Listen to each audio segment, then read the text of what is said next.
Hello, everybody. I'm a dream doula. My name is Dee Lisa West.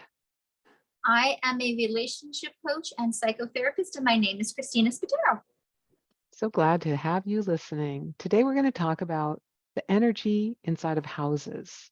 Mm, I've been long fascinated with feng shui and energy that you can feel. Uh, I can't personally see people's auras, but I know people do have the ability. Some people have that ability. And even quantum physics is catching up with all those woo woo things where you say, I can feel your energy. Well, yes, everything is energy. We know that through science. And so we're swimming in the sea of energy. And what is around us affects us physically and emotionally and yes, mentally. yes, absolutely. I recently moved from one home to another home, and the home I left had artificial scents in it, Mm, plug-in fresheners and air fresheners that they sprayed, and soap at the kitchen sink that smelled pretty strong, and detergent in the. I don't like scents unless they're originally from a mm, plant. So for that, living in that situation was always just a little bit jarring to me. And now I've moved to a place where the woman is studying herbal medicine. So she comes home with beautiful plants from a garden, and we made some nice. hydrosols the other day. Do you know what that is? Ooh, no, educate It's me. it's basically water distilled with a plant in it. So you put the plant like let's say chamomile flowers Mm-hmm. in water and you boil it and you distill out the steam in what that turns into is the hydrosol. And when you spray it onto your face or your body, it smells like that plant. It's really beautiful. So that's the kind of smells I have in my new place, which Nice, pleases me greatly. lovely. The other thing I think that makes a home really satisfying to live in, although you can't see it from my background here, is Mhm. no clutter. So a clutter-free zone uh, Nice. is very important. Uh, Although I can't say I live that way 100% of the time. I Oh, understand. how about you? Do you have a clutter-free zone, or are you a minimalist or not?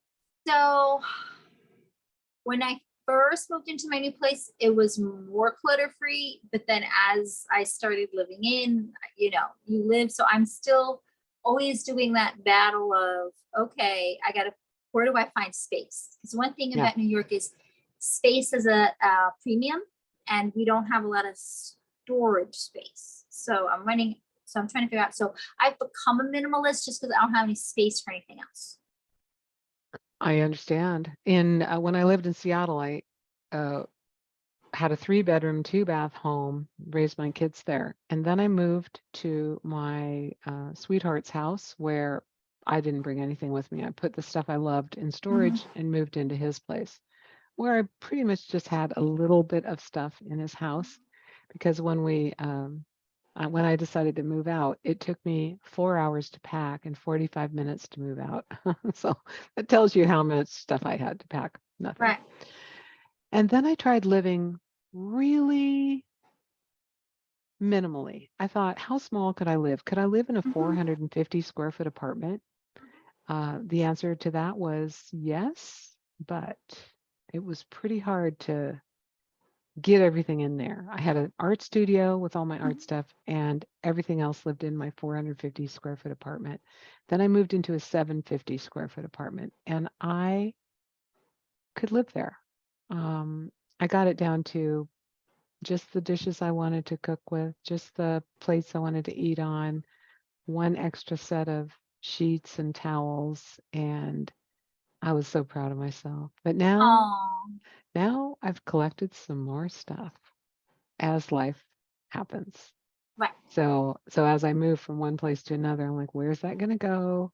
How can I organize it in a Mhm. thoughtful way and not just throw everything everywhere and have Right. clutter? Because I think looking at clutter gives you some kind of mental agitation. It's like a Mhm. background noise. Yes, I agree with that. Absolutely. I think, there's been so many studies in this cluttered space, cluttered mind. I think that we are drawn to our space in both negative and positive ways. Hmm. So if we're surrounded by stuff that is overwhelming, we're going to maybe feel more overwhelmed. Where if everything is clear, we're going to feel more clear. Oh, that's perfect. That's perfectly put. There's a guy I follow online who is a minimalist so much that everything he owns fits in a backpack. I like it. So he I can like just it. take his, not a giant backpack, just a, like what a kid would take to school backpack. Mhm. Everything fits in there. I think he has 2 shirts, 2 pairs of pants, 1 pair of shoes that he washes every night. I don't know. I don't know how he lives that way, but obviously he doesn't cook because I just put all my kitchen stuff away. I was like, do I need a grater and another grater? Do I Mhm. need a big sieve and a small sieve? How many wooden spoons do I need? Really, when you get down to it, you don't need much. No, you really don't. You really don't. I mean, it's funny because I'd had a situation when I was moving one place to another. I'd had a flood situation, so I lost a lot of stuff. And then I actually liked, not that I didn't like the flood, but I liked not having to worry about too much stuff. And I liked the minimalist. But then as people gave me stuff and then I was kind of getting stuff back again, I sort of had more of the clutter situation. And I'm like, so trying to find that happy balance between, okay, I have this stuff, I have this space that I like some things, but there's things that I don't need. I've heard other people say the same thing. If they lost everything in a flood or a fire, they felt free. I mean, they missed the fact that there are a few precious things they could never have again, like Right, photographs or right, mementos. yes. But suddenly they're like, wow, I had so much stuff and I didn't realize how it was a burden to Yeah, own all that stuff and keep all that exactly. stuff and have it in Yeah. this house. And I always thought, what?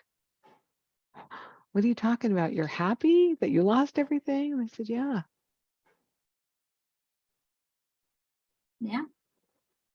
So there's, yeah, the things that we own kind of own us, don't they, at some point? Mm-hmm. It's like cars, bikes, kitchen stuff, all the things we keep in our homes. I have an art collection, which is now still wrapped up and packed, and I put it in my art studio. That's art that I bought from friends and other artists that I know. And I thought, now it's just not on all the walls. It's packed up in my art studio. And it's like, huh, that's kind of turned into a pile of clutter. Yeah. Inside those packages are really beautiful things that I'd like to look at someday. So I'm not ready to let them go. And Right. I think that's what happens to people when they collect a lot of stuff is that Mm-hmm. they're like, well, I'm not ready to let that go. So I'll keep it. Yes, absolutely. It's about being afraid to let it go, especially I think if people have lost things in their lives. I think this is where maybe you get into the clutter thing because Yes. then it becomes symbolic of not wanting to lose other things. Right. Like my mother, bless her soul, she's passed on now, but she grew up during the Depression. In the summer, her mother would send her and her 2 brothers to live on the family farm with her uncle because Mm, I think she couldn't deal with what she'd do with the kids all summer while she worked all day. And maybe she didn't have enough food to feed them. So my mother always had a closet filled with food. Like there was flour, there was backup crackers, there was backup tuna in cans, there was anything we'd go there when my kids were young and they'd say, Mumu, do you have this or that? And she'd go look in the second bedroom. And one of the closets was just stacked full of wow. stuff, but she didn't want to run out of food. She Yeah. also collected everything else you'd want to play with, like knitting needles, crochet needles, Oh, sewing machines, pottery equipment, batik equipment, and all the things she loved to do. She had spares and she had extras, and it was somewhere in her house. And as adult children, we would go, "Oh, mom, you've got so much clutter, you got to get rid of it." But it was mhm. all precious to her, and of course, it was important to her to have backup. Yeah, She needed a backup. she needed a backup. Yeah, and I started looking for backup during COVID. I'm like, Yeah, if I never get toilet paper again, maybe I should have one extra yeah, roll. And now I'm absolutely. like, if I'm going to run out of fill in the blank, whatever it is in my Mhm. pantry, I have one extra something somewhere, Yeah, but not six extra. One. exactly. You gotta have reasonable extra, but I think that's a natural reaction, Sure, and it's sure. about what to do with those feelings. And I think we had talked in a previous talk about the layers that are put on us. So I think when you have suffered loss or when you're worried, I mean, they don't have enough food, because when I worked in foster care, I worked with kids who would hoard food because these kids had had a difficult life, and a lot of times they weren't guaranteed where their meal was going to come from. Even though now they were in a safe space where they weren't going to be denied food, that part of them still stayed. So it's about taking off that layer of fear of loss. I'm curious, could you ever really get down to it so that they felt comfortable that they would always have food for those foster kids? I think it really depended on the home. There Mm, was some wonderful foster parents who were very loving and patient and kind. And then there were others who unfortunately weren't as much. And right. it really was more of a job for them. And it's very sad. So I think if they were fortunate enough to be in a home where they had that loving, careful presence of somebody who was like, I get what you've been through. I'm here to love you and to give you whatever you need until you feel comfortable, then yes, they can get to a better place. But it's loving them through it. Right. And even they might even have to take years and years to realize. Yes, absolutely. I mean, look at even adults. If you look at people who are engaging in behaviors that perhaps aren't good for them, there's an underlying reason behind it. There's a trauma behind it. There's a fear behind it. Ooh, Everything. give me an example. I'm so Okay. curious. So, for instance, how do I do this? Okay. So, I really am of this belief that underneath most maladaptive behaviors is a fear. Fear is a primal emotion.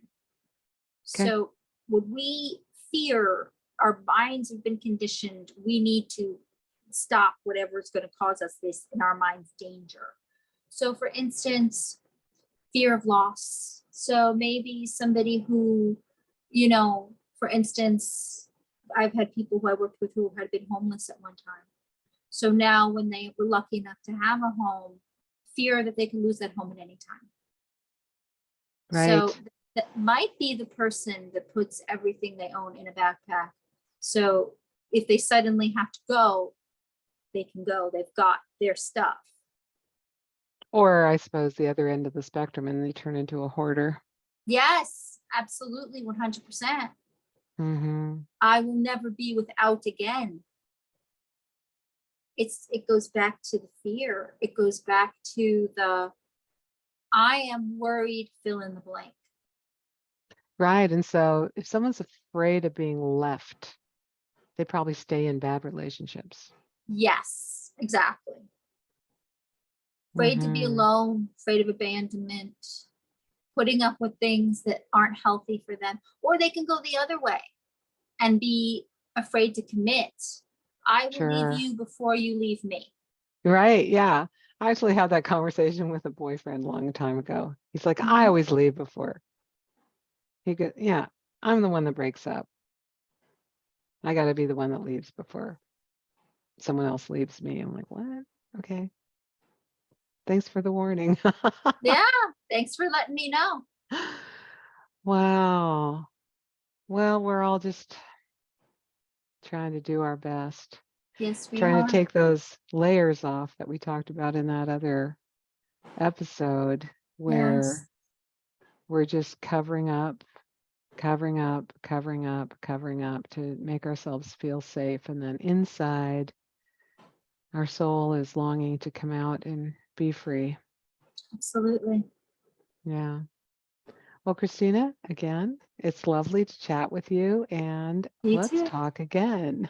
Yes, let's. Lovely chatting with you too. Take care and be well. Bye, everybody.